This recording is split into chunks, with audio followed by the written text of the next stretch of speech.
Burnout isn't your real problem. The real problem is something that nobody's even talking about. No matter what else you try to reduce your stress, if you don't change this one thing, nothing is going to change. In this chapter, I'm going to show you what that hidden problem really is and what you can start doing to feel like yourself again. I was going to discuss how much of an issue burnout is. That message just is not enough anymore. We already know that burnout is a massive issue among women at literally twice the rate in women as in men. And we also know that the hustle culture mindset is toxic and unsustainable, and we know that both of these are intimately connected. And here's what's even worse.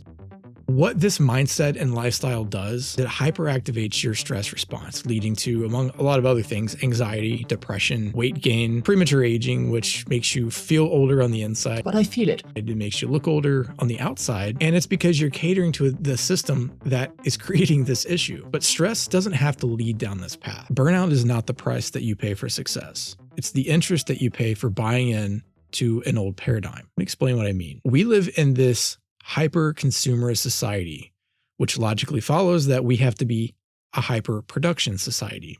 And therein lies the justification for performative value, which is this demeaning concept that the more you produce, the more of an asset you are to society, and the less you produce, the more of a liability you are to everybody else. And perhaps that mindset is still of value to a very small subset of women that are listening or watching right now. But for the vast majority of everybody else, I have a question for you.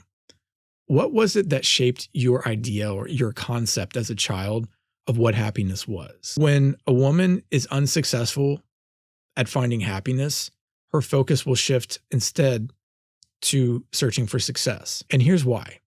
It's because from a very young age, all of us have been raised in this culture that teaches us that it's really normal to be surrounded by chaos. The survival mode is normal. And in fact, peace is actually kind of a luxury.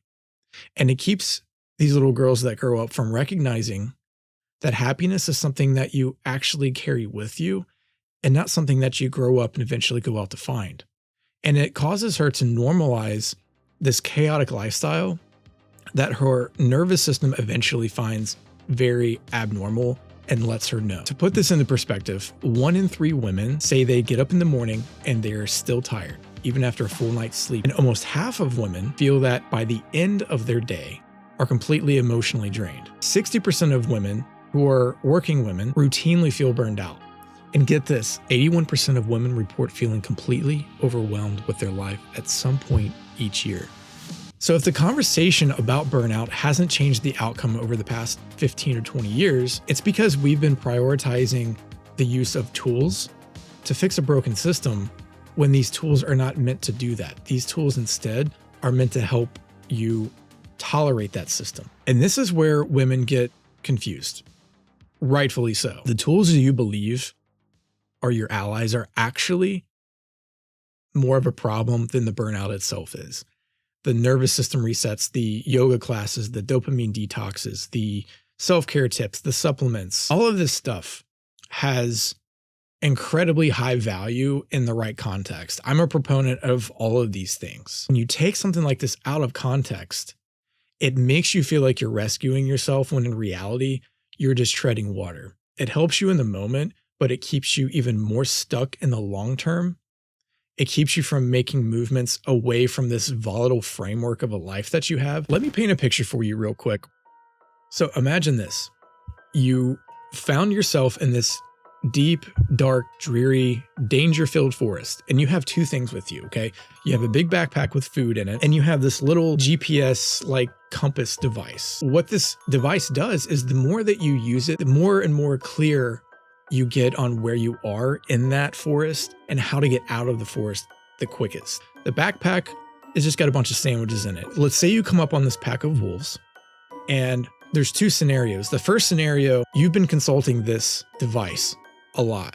And so you have not 1, not 2, but maybe 3 different ways to exit the situation unscathed. And then the other scenario is you didn't really look at it. You kind of like checked it out, but you didn't really use it. And now you're stuck. You've got a pack of wolves that are surrounding you. You don't know how to get out of the situation. So what do? You eat a sandwich. The first scenario is going to be much better, and everybody in the real world is going to pick that, right? Wrong. Almost nobody picks that, because let me bring this analogy back to the real world. The deep dark forest is the stressful life. The backpack of food, these sandwiches, they're the tools that I mentioned. And this strategic directional device, that's what people aren't really paying attention to. It's your heart. It's your internal dialogue. It's you reflecting on what your needs really are versus what's being met and how to bridge that gap. So it seems really logical as an analogy, but in real life, how often are you checking in with yourself versus just doing something that, yeah, it might have some science behind it. It might be effective in the moment. You might be able to feel the shift momentarily, but all that really means, if you're not using those in the big picture, is that you're also going to feel that shift back in the wrong direction. And then what has that tool done for you? You don't need another coping skill. You need a new paradigm, and one that honors what your needs actually are without just adding more pressure into your life. The paradigm doesn't start with a completely new routine, a list of things to try to incorporate into your already busy life. It's one simple thing, but it's very, very powerful, and it moves you from planning into action. What I'm talking about will lead to change. And I know that change can be scary. There's a sense of familiarity and even acceptance in the discomfort of the known. The known is a place of planning, and it can make you feel like you're being very proactive, and to a degree you are. But there's a point where the planning has to stop and you just have to execute. If you want to move the needle, then you have to disrupt that old paradigm. And this is how you do it. This is not a to-do list. It's not another self-care technique. It's not a 5-year plan. Okay. You just need 5 seconds to decide on another path. You need a line in the sand. Boundaries are incredibly powerful for a couple of reasons. Number one, they provide clarity and direction. They help you to eliminate tolerances that you've built up over the past several years for unnecessary stresses in your life. And number two, they teach you how to shift your intention for a life you'd like to live into action to create that life. The exercise of setting and upholding boundaries contains the two most empowering practices that a woman could ever engage in. The second most empowering practice is that of setting the intention of a boundary in a particular area of your life where you feel like you've lost authority and power, and you've kind of lost a sense of identity, and you just don't feel like yourself anymore. And the most powerful thing that you can do is to enforce it, to uphold that boundary. Not if, but when someone comes along to overstep it. And that's because upholding a boundary for the first time shifts your idea of that boundary from being just an intention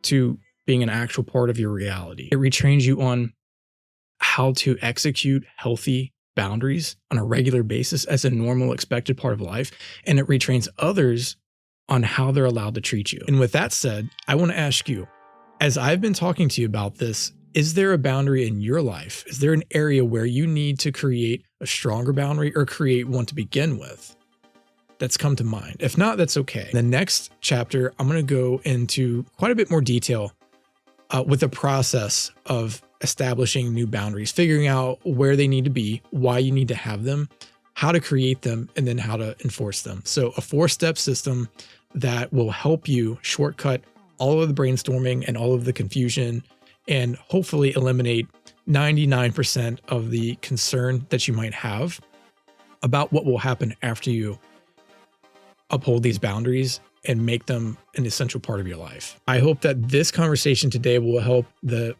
broader burnout conversation evolve from just talking about how much of a problem it is. You just try to do something to get by in the moment. The moment is not the bigger picture. So I think it's time for us to start making some hard decisions at times that are going to lead to a much easier life. Just about finished with it.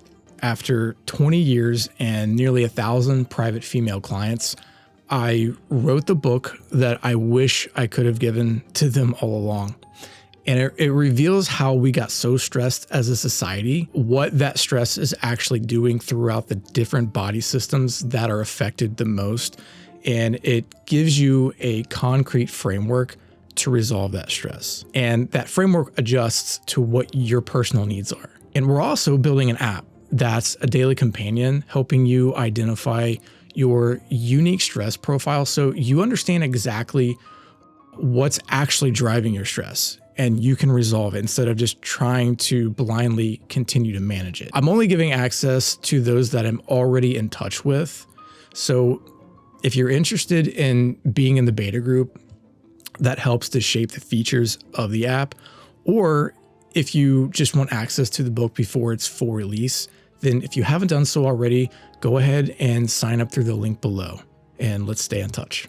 This truly is how you get out of burnout. It's making a decision with the resources that you have, no matter how few they may be, and building on that with the space that you create for yourself to have more and more of what you want in your life by just no longer having space or time for the things that are drowning you.